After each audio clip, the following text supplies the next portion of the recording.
going on, everybody? Welcome into the Bulls Report. My name is Patrick Siepman, and coming up on today's show, I'm going to be deep diving into Ayo Dosunmu as why I truly believe he is going to shock the NBA this upcoming season, because I feel like he has gone underrated this offseason. I'll explain my thoughts on that in depth here in a second, but also later on today's show, an NBA insider, Brian Windhorst, showed all types of love to Josh Giddey and actually suggested that he could potentially average a triple-double this upcoming season. But before we dive into that, guys, let's show the hometown kid, the Chicago kid, our support as he played his high school hoops at Morgan Park, then played his collegiate hoops at the University of Illinois. Let's show him some love. Type those 12s down below in the comment section. One of my favorite players to watch on the Bulls roster and really one of my favorite players in the NBA. So type those 12s down below and let's dive into it, because you guys may be asking yourself, why is Ayo going to shock the NBA? You know, he's a pretty well-known basketball player. Most common NBA fans know what he's about. But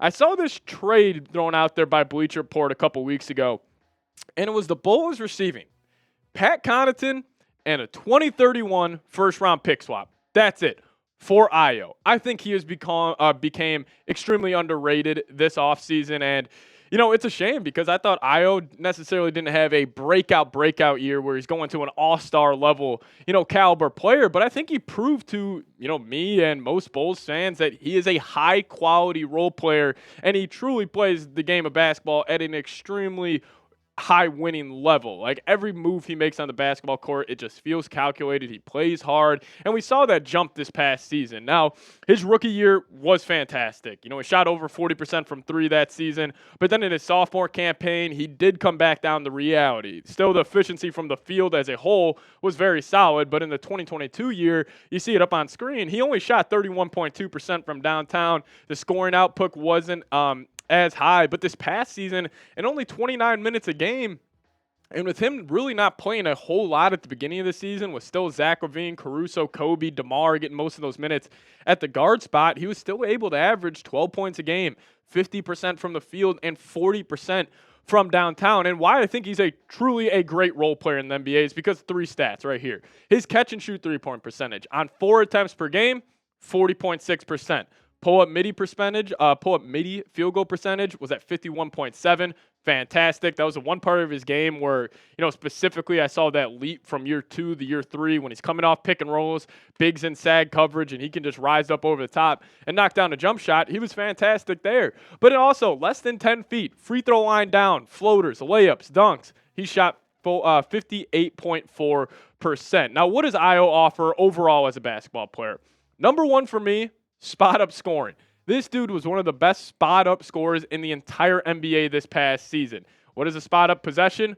Guard drives, kicks it out. You got a defender closing out on you, and it's normally just make one quick move or you rise up and hit a jump shot. He was one of the highest points per possession spot-up players in the entire league. And what also makes him special, he's one of the better defenders and really one of the most underrated defenders. He's got a super long wingspan. He's super strong, super fast. That was also the thing that jumped out to me from Ayo's performance last season.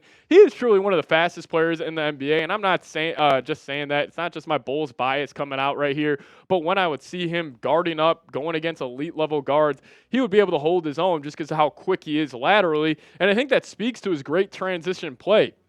It was really actually in the play-in game versus the Atlanta Hawks, where Ayo was out and running countless times, just blowing right by defenders. He really is a special athlete, and he's also great at getting to the rim. He's got that little push shot now, and I think if he just increases his volume and increases his shots per game, I really do believe Ayo could average around 15, 16 points a game this upcoming season. And also this, Ayo is a winning basketball player. Now, unfortunately, I could not find his win-loss record from his sophomore and junior year of high school, but I got his win-loss record for his senior year. It's 22-9.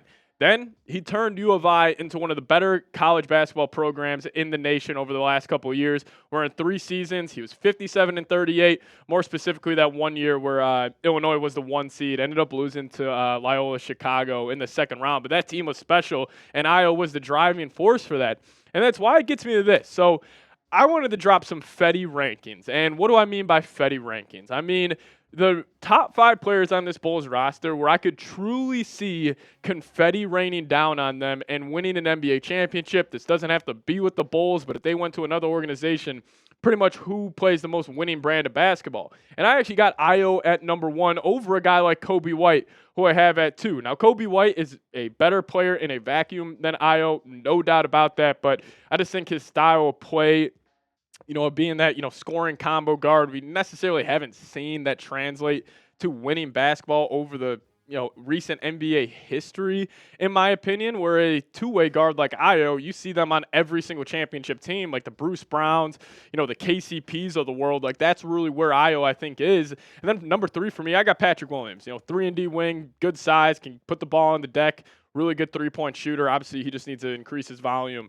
to see if he can maintain his efficiency if he's going to take that next step. But number 4, call me biased here, but I got another hometown kid here, Modest Buzelis.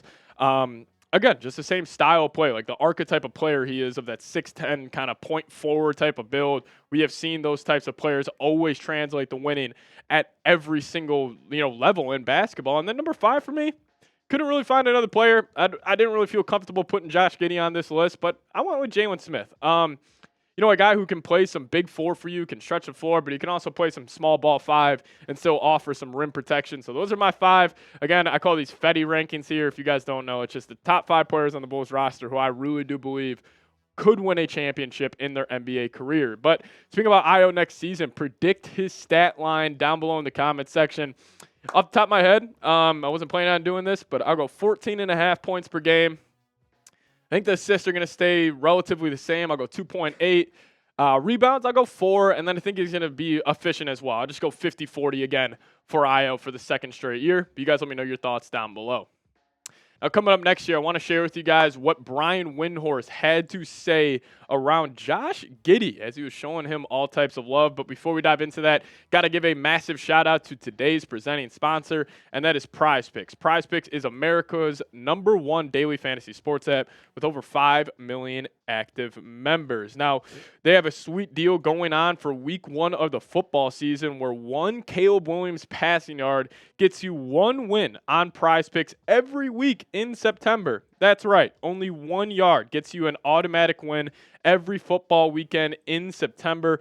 4 free weeks of free W's. Don't miss this deal on Prize Picks because it's gone when September ends. Now, you can win up to 100 times your money on Prize Picks with as little as 4 correct picks. And I actually already have a lineup for week 1. Now, you could implement the 1 passing yard for Caleb Williams, but I think he's going to go over 250 at least. That's why I'm taking his more on 236.5 passing yards. Then I got Jefferson more than 89.5 receiving yards. And then I think Caleb's going to be finding DJ Moore a whole lot week 1. So I'm going to take the more on his 63.5 receiving yards. But download the Prize Picks app today. Use code CLNS and get $50 instantly when you play just $5. That's code CLNS on Prize Picks to get $50 instantly when you play $5. And fun fact, you don't even have to win to receive the $50 bonus. It's guaranteed.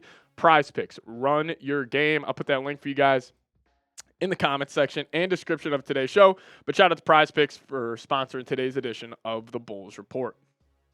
Now, what did Brian Windhorst had to say about Josh Giddey? Well, he was talking fantasy basketball, and he said, for your fantasy teams out there, Josh Giddey might sniff averaging a triple-double this season. Now, I kind of agree with Wendy. I don't know if Josh Giddey will ever get to the 10 rebounds a game in his NBA career, but over the last 2 years, I mean, he was pretty close. 6.4 boards, 7.9 boards the year before that. Obviously, his usage rate did go down a lot this past season with obviously just Shea getting more of that workload in Oklahoma City. But, you look at his numbers, like, I could see Giddey averaging maybe 14, 9, and 8. I don't know if he'll ever get to the 14, 10, and 10 mark. Obviously, I think he would need some more scorers around him and just just overall take his game to another level. But my one concern about Giddey, because I really do believe he is an underrated basketball player. I think he, was scolded this past season with the off-the-court issues and the drama he had there and just him overall playing pretty poorly in the playoffs. I think people are really forgetting this is a guy who, in his year 20 season, averaged 16, 8, and 8. However, I am unsure with his fit with the Bulls. And I think if the Bulls had more elite two-way players at the 2 guard and the 3 guard spot, I would believe in him a lot more. But you're going to be asking Zach LaVine and Kobe White to play a lot of off-ball. Now, they both can. Like, they are both good off-ball players. But where they're great is with the ball in their hands. And with Josh Giddey being the point guard of the future for this team, these two are going to have to learn to play off ball a whole lot more. But there is one player that I'm super excited to play with Josh Giddey this upcoming season, and that's actually Patrick Williams. And I think Giddey could spark Williams' development. And, I think when you are that typical 3-and-D wing who, Williams has never been able to be the best creator with the ball in his hands, especially in pick and roll settings, but he is fantastic when attacking closeouts. And with Josh Giddey, he gets the defense in rotation. He'll kick it out to Williams, and he either has to, drive by, get to the basket and dunk it, or one dribble pull up, or just catch and shoot a 3-point opportunity. I think Josh Giddey is going to help him more than anybody else on this Bulls roster. Still curious, though, about the fit with Giddey, Kobe White, and Zach LaVine being your backcourt right now. But you guys let me know, is Josh Giddey the point guard of the future in Chicago? Give me a Y for yes or an N for no down below in the comment section. What say you on this one? Let me know your thoughts down below. If you guys want to give me a follow on Twitter, I would really appreciate it. That's the handle right there, @PatSeeps. See you guys next time. Go Bulls.